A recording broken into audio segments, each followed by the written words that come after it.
Shalom and praise the Lord. सबको jam से की। मैं हूं पास्टर श्याम और आपका स्वागत है एक नए लेसन में।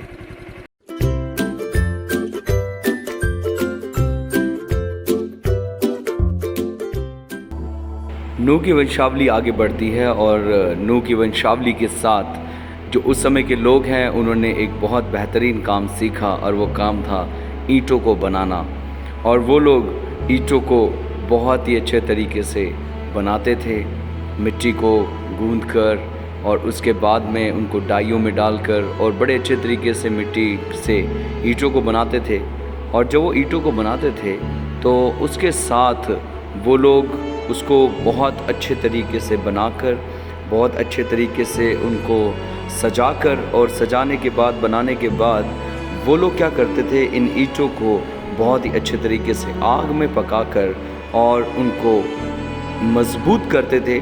और मजबूत करने के बाद में उन्हीं ईंटों से उन्होंने, जब वो शिनार देश में पहुँचे और शिनार देश में पहुंचकर उन्होंने उसी ईंटों से मीनार बनाए। ये सब उस समय हो रहा था जब इस संसार के अंदर एक ही भाषा और एक ही बोली बोली जाती थी।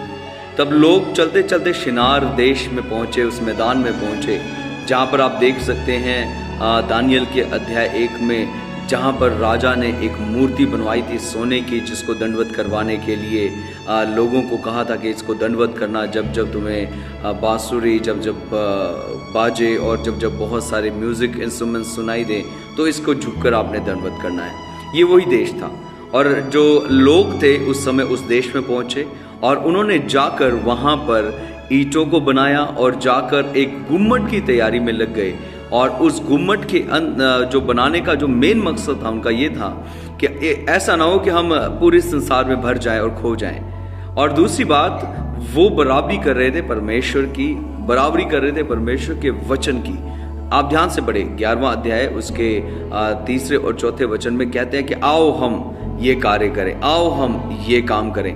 मेरे अजीज, मेरे बहन भाइयों, ये जो शब्द है आपको सुना सुना सा लगेगा अगर आप पढ़ते हैं वचन, बड़े ध्यान से समझते हैं। ये मिलता है हमें उत्पत्ति के अध्याय में, जब परमेश्वर ने इंसान को बनाया तब कहा आओ हम मनुष्य को अपने समान और अपनी स्वरूपता में बनाए। मेरे अजीज बहन भाइयों, यहाँ पर जो मनुष्य है वो क्या कर रहा था, अपनी नाम धराई को ऊंचा कर रहा था, अपना नाम कर रहा था। मेरे अजीज बहन भाइयों, याद रखना, नाम सिर्फ एक का ही ऊंचा है और वो है परमेश्वर। मनुष्य कितना भी कुछ सोच ले कि हम अपना नाम करें, मेरे बहन भाइयों, ये पॉसिबल नहीं है। और ये परमेश्वर की विरोधता है जब हम इस तरीके से सोचते हैं या इस तरीके से कार्य करते हैं। और उस समय परमेश्वर ने देखा कि लोगों ने एक गुम्मट बना दिया है और वो गुम्मट आकाश से बातें करता था। तब परमेश्वर का जो परमेश्वर की सामर्थ्य है, जो परमेश्वर है, वो नीचे उतरता है, देखता है कि मनुष्य क्या कर रहा है। मेरे अजीज बहन भाइयों, उस समय परमेश्वर ने मनुष्य को जब देखा कि ये विरोधता में आ चुके हैं, ये उस वाचा को तोड़ रहे हैं जो परमेश्वर कहता है कि तुम बढ़ोगे, तुम फलो फूलो, धरती पर भर जाओ।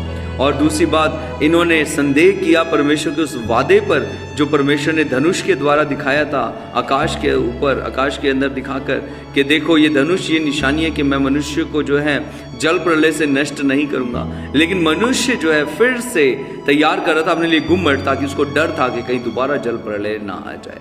मेरे बहन भाई, याद रखना, ये जो बातें थी परमेश्वर के विरोधता में थी और परमेश्वर ने उस विरोधता को ख़त्म करने के लिए और उस परमेश्वर ने अपने उन वादों को जो हमारे साथ बांधे थे, हमारे पूर्वजों के साथ बांधे थे, उनको पूरा करने के लिए वो इस धरती पर उतरता है। और उतर के जितने भी वहाँ पर लोग थे उन सब के बीच में भाषा की गड़बड़ी डालता है। और आज हम देखते हैं पूरे संसार में 7100 से ज़्यादा भाषाएँ बोली जाती हैं, बोलियाँ बोली जाती हैं। क्यों हुआ?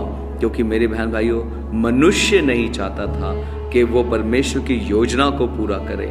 मनुष्य नहीं चाहता था कि वो परमेश्वर के नक्शे कदमों पर चले। मेरे अजीज बहन भाइयों, जब जब हम परमेश्वर के विरोध होते हैं तब तब गड़बड़ियाँ आती है। और बेबीलोन जो बाबेल है उसका मतलब है गड़बड़ी, उसका मतलब है वो बात जो आज से परमेश्वर ने उस समय के लोगों के बीच में भाषा की गड़बड़ी डाली। जब लोगों ने एक दूसरे की भाषा समझनी, एक दूसरे से बातें करना, उनकी भाषा को समझना मुश्किल हो गया था और लोग एक दूसरे से दूर भागे। और आज हम देखते हैं हर एक भाषा बोलने वाला अलग अलग स्टेट्स में, अलग अलग राज्यों में, अलग अलग देशों में पाए जाते हैं। ये कब से हुआ? ये तब से हुआ जब मनुष्य ने परमेश्वर की आज्ञा का उल्लंघन किया। मेरे अजीज बहन भाइयों, आज का जो लेसन है ये हमें बहुत कुछ सिखाता है इन बातों से कि हमें परमेश्वर की विरोधता में नहीं कार्य करना, बल्कि परमेश्वर की योजना को समझकर उसके पीछे चलना है। परमेश्वर आप सबको आशीष दे जब आप परमेश्वर की योजना को समझते हैं और उसके पीछे चलते हैं। अपनी कॉलिंग को पहचानें, अपनी बुलाहट को पहचानें और परमेश्वर के पीछे चलें। और याद रखें मेरे बहन भाइयों, खाने को बिल्कुल भी व्यर्थ ना करें। खाना उतना ही बनाएं, उतना ही रखें जितना आप खाएं, उसको कूड़े में ना फेंकें। प्रभु आपको आशीष दे। God bless you.